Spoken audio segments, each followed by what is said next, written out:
azadusubiza tugaruka dushimira Imana ntituzahagende ngo duhereko bibe nka wa muti wamerizayo. Uwiteka komeza abagire neza. Yendi mutima channel kora subscribe none niba utarayikoze waracikanwe jya kuri YouTube channel urahansanga, nujya kuri Facebook page nitwa Muzamunzi Jean Marie Vianney urahansanga, naho I am Jasiya nitabye Imana kubwanyu. Uwiteka Imana rero akomeze abane nabo. Hari byinshi dari bindemereye cyane, nawe munsi ari ibintu bishobora kuba bikoremereye cyane, kandi Uwiteka azagufasha azakugira neza. Ndetse reka dukomeze ku isomo rigana muri Yohana igice cya 14:6, aho avuga ngo ni Iyenzira y'ukuri n'ubugingo, kandi nta muntu n'umujya kwa Data namujyanye.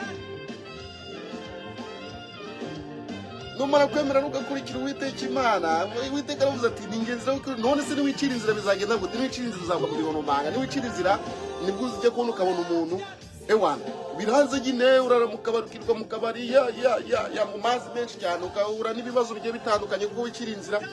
Nzasenga ejo, ijambo ry'Imana rikakuza ati jya gusenga, ati nzajya ejo, mu kanya agahita haza ikigare we tumanuka ugahita ukongoboka, ukaba wibonye mu gacu k'ibisambo mu kanya gatoya, ribi kabira bacakiye ewana, mukaba mwibonye mu myaka 6 muri gereza J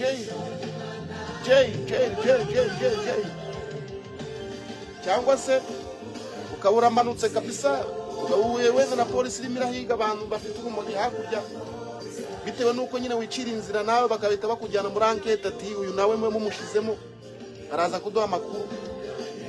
Ubwo se suziza ubusa ushobora kwanga gukorera Imana uyu munsi hano ikakugaruza ibuye, ushobora kwanga kuyikorera ikakugaruza igiti, ushobora kwanga kuyikorera ukakugarura ukuguru kwavunitse, ushobora kwanga kuyikorera ukagaruka ugutwi kutumva n'ukundi kutumva, ukagaruka urwaye umutima cyangwa se wakoze impanuka. Ntabwo mbikwifurije, ariko ikiza nuko wayikorera hakiri igihe. Icyo gihe hazaba arakakomeye ku munsi w'imperuka. Ngira ngo twarabibonye ngo hazaza inzige, izo nzige zizaza ziturutse mu rwobo rurerure ruzaba ruri mu mwotsi ucumba cyane. Uwo mwotsi uzaba ari mubi cyane, uwo mwotsi ucumba.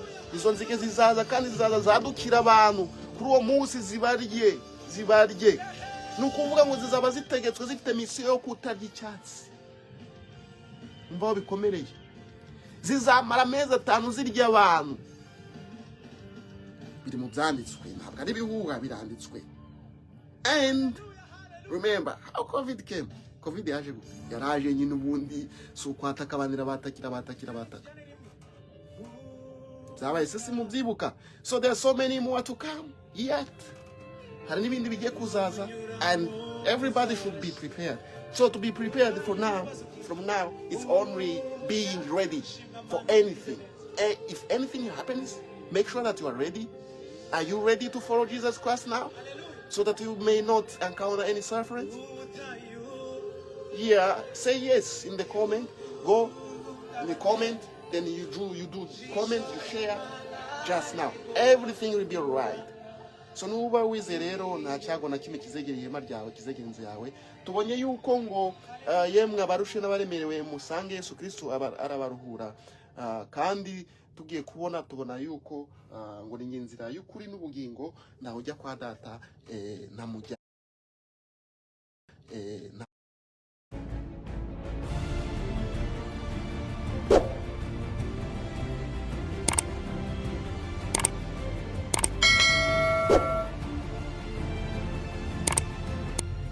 Bashimire bakristo bavandimwe, Imana ibamwe namwe, mwe mwabashije kumererwa neza aho muherereye hose, ukaba muryamye. Twese rero dusinziriye burya babikore cyane kugira ngo tumenye kutanuka amahoro. Uwiteka arakwiye gushimwa uba waduhaye iyo ngabire yo kudukangura turi bazima, cyangwa se tukabona n'ibitotsi rwose. Hari n'abantu baba babuze ibitotsi, ariko Uwiteka aravuga ati bana banjye mukwiriye kuruhuka imiruho n'imihati mwamwiriwemo mukabona ku gahenge.